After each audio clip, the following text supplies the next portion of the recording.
Your Excellencies, distinguished guests, dear friends, ladies and gentlemen. It is a pleasure and privilege for me to welcome you all for this interesting and exciting day of celebration.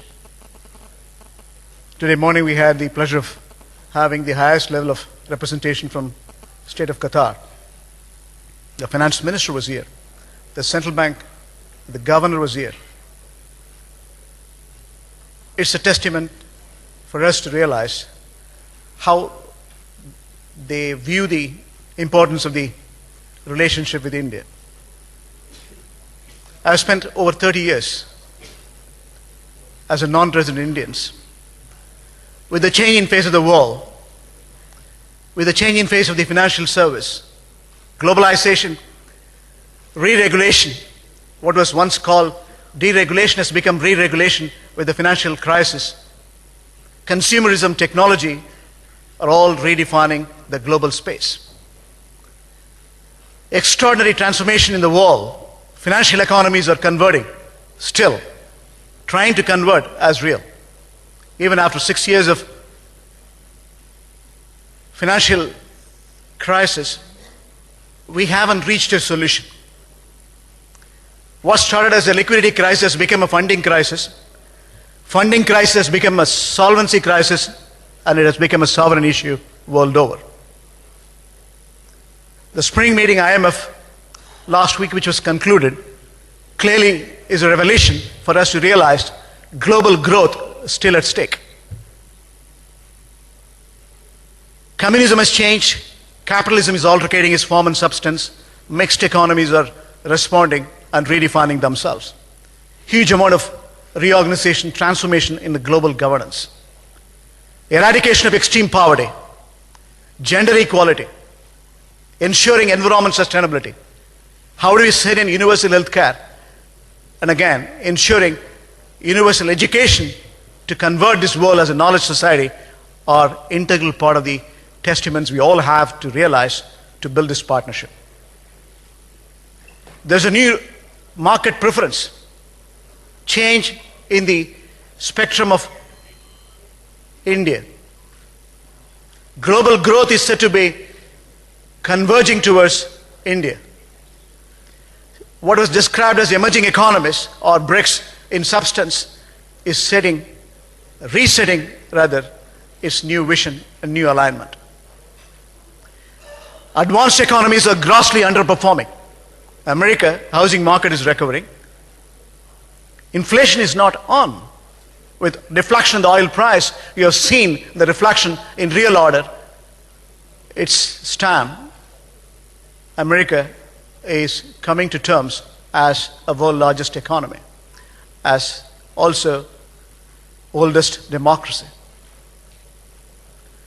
The rest of the advanced economies, United Kingdom, said to be moderate in its performance. Germany, France, Italy, if you look at the EU spectrum, as a design, it is creating a lot of issues. While the monetary policy is centralized, fiscal policy is not centralized. Countries or continents, individuals or institutions who have lived beyond their means are paying heavy price. Extraordinary changes required to see Europe is said to be in a sustainable form and substance. Geopolitical tension restating the Gulf economics, whether Iraq or Libya or Syria, is a disturbing sign for us to see. Peace and prosperity has to be the prime importance. Meanwhile, we have seen the global growth in real order is not sustainable. What has changed, as I mentioned, is liquidity. Liquidity alone cannot fix the issue. Monetary policy alone cannot fix the solutions. There has to be alignment of monetary policy and fiscal prudence. World over, when the crisis has cropped up on account of the Lehman Brothers or Bear Stearns, we realize it has to be an inclusive growth. G7 has become G8, G8 has become G20 today. In real order, we have inclusive growth set to motion. Some of the policy decisions taken, setting universal standard in terms of accounting, valuation, securitization, as a committed norm needs to be executed. Parallel systems, parallel economies, parallel money supply should be stopped. Extraordinary integration is required within the countries, within the continents, and again, setting real order, resetting the real order, the global governance. Emerging markets, inclusive India, has got a say. Countries are resetting their convergence of economics and politics.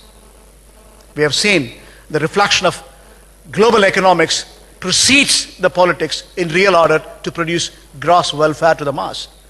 That's the substance. Unless you protect the common man, unless you make sure consumers are protected, the regulatory alignment is not there. P2P is important. With interconnectivity, the world is shrinking. The world is becoming one single village. Economic proceeds in substance to reorganize the global map. It's an extraordinary and defining moment for us to realize countries have to redefine themselves. That's the change we are in. In the midst, India and Qatar are two economies. One is single largest democracy in the world with 1.2 billion. Another one, less than 2.4 million population. And again, 11,943 square kilometers. That's the country. A single peninsula enlisting its convergence of political progression, social progression, and economic progression. Extraordinary vision, extraordinary convergence of all these three, politics, social, and economics convergence, is redefining in terms of global governance. Qatar has played a big role in recognizing Security Council presidency. Qatar was the General Assembly Security Council, United Nations presidency. Qatar today is a substance of global governance. India, as a heritage and culture and civilization, we are all proud to be Indian. Extraordinary country of its substance. Our value systems are second to none. India is globalizing in true spirit and culture. The value system is transgressing its border. Today, value at large, looking at India as a substance of future and prosperity for global governance. India is having a say, whether it is IMF, World Bank, or Asian Infrastructure Investment Bank, or Asian Development Bank. Extraordinary set of political and economic convergence. Political stability last year has given a revisit of India to the global partners. And again, when it comes to policy framework in the last 1 year, it's extraordinary for us to see the changes are real, the changes are happening, and India is a balanced score today with 7.5 to 8% growth. No country in the world today is propelling hope and prosperity as much as India today. This is a defining moment for India.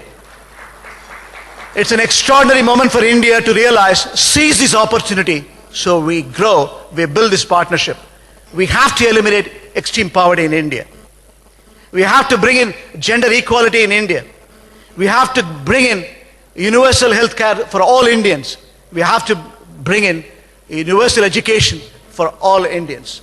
We have to bring in environment sustainability, rising sea level, increasing temperature, redefining monsoons, are all creating carbon society, carbon emissions beyond definition.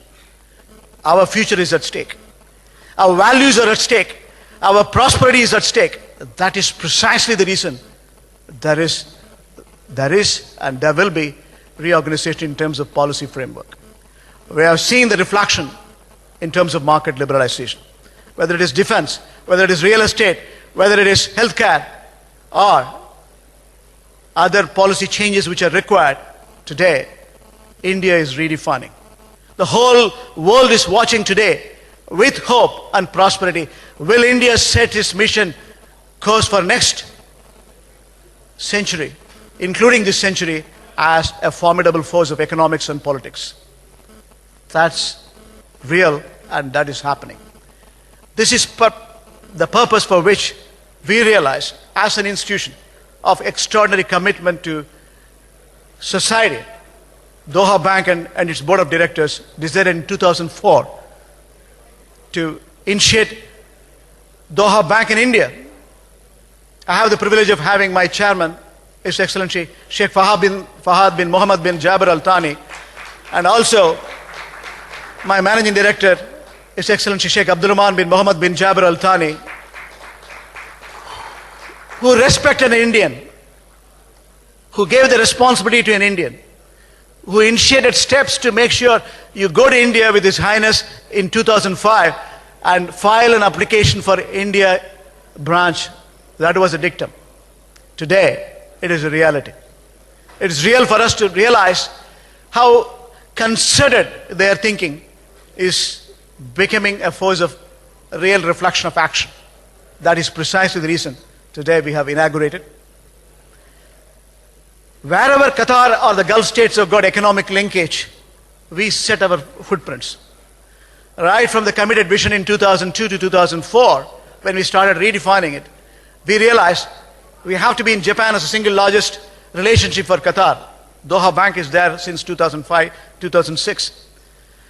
We realized the cross-border operation is equally important for us to set footprints. We are there since 2004 in United Arab Emirates in Dubai. Again, we set our footprints in Kuwait. And again, these operations are full-scale. Dubai or Abu Dhabi or Kuwait is a full-scale operation with a diversified business model in terms of banking, corporate or retail, treasury or investments. It is not confined to few footprints on Cosmopolitan. The economic momentum in the global map was realized. Change in market preference. Welcome, Ambassador. His Excellency Sanjeev Arora, the Indian Ambassador to Qatar, is here. Ladies and gentlemen, give him a big hand. He is an ambassador with a difference. He is committed to the mission to build this partnership between Qatar and India, and his course is on. One such reflection is a commitment on his private visit is here today. Now, coming to the footprints of Doha Bank today, in its wisdom to realize market, there is a change in preference. India deserves inward investments. That is precisely the reason we have set in our footprints today. And it's not confined to simple banking alone. With change in course of India in terms of politics and economics, it's our deep desire to bring in inward investments. It is very simple and possible. When I say this simple, this is an opportunity for us to seize, as I mentioned, and Gulf is a logical fitment.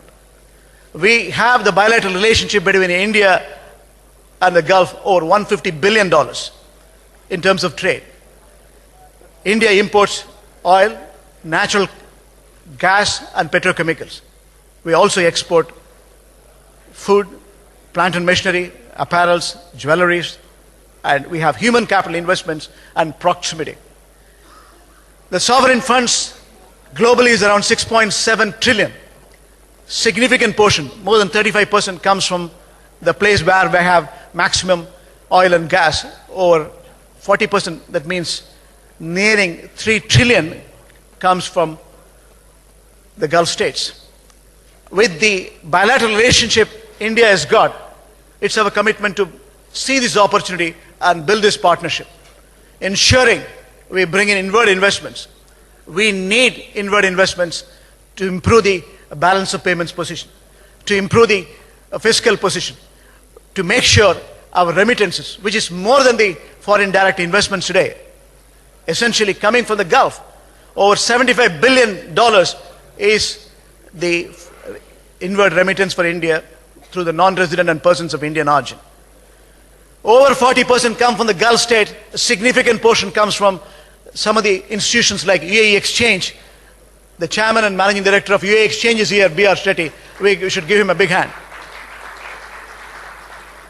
And again, as an Indian who is seeing and watching the prosperity in both the blocks, Doha Bank is instrumental in bringing a huge amount of remittance between these blocks. And it's our commitment to further strengthen this bilateral partnership. We are not committed only for the Gulf states in India. We have our footprints in Frankfurt. We have our office for the last 6 years in London. We are in Toronto. When the Prime Minister of late was visiting Frankfurt, Canada, and France, I was seeing it with glimpses. Here we are as Doha Bank to bring in substance to add value to the overall partnership. With this committed mission, we set our footprints. We just begin to say, we are here as friends and partners. We are here to bring in prosperity for these two great nations. Extraordinary substance. Indian heritage and culture and values are integral part of the Arab civilization and heritage, and they respect. India is globalizing. Indian food habits, Indian temples, Indian heritage, Indian literature, Indian cricket, Indian mission is on course to globalize as a single considered village. And we see this, and we realize this century belongs to India. This century belongs to India, make no mistakes. With a younger population, committed demographic dividend, with a huge market space, with a committed missions to reset its political and economic convergence, it's a question of time, ladies and gentlemen. With the change in globalization, with the change in consumerism, with the change in technology, with the change in interconnectivity, we will build to global prosperity. We will eliminate extreme poverty in the world. We will eliminate the health care which is required to see that terminal illness is eliminated. We will bring in gender equality. We will bring in a future generation prosperity by sustaining environment. That is our committed missions. We are all committed to see this excitement coming in the making. As the Prime Minister said, Vasudhaiva Kutumbakam. It's one village, single country, one prosperity, global prosperity, human dignity. That is humanity, ladies and gentlemen. That is what we aspire for. Good luck, and thank you for your kind attention, ladies and gentlemen.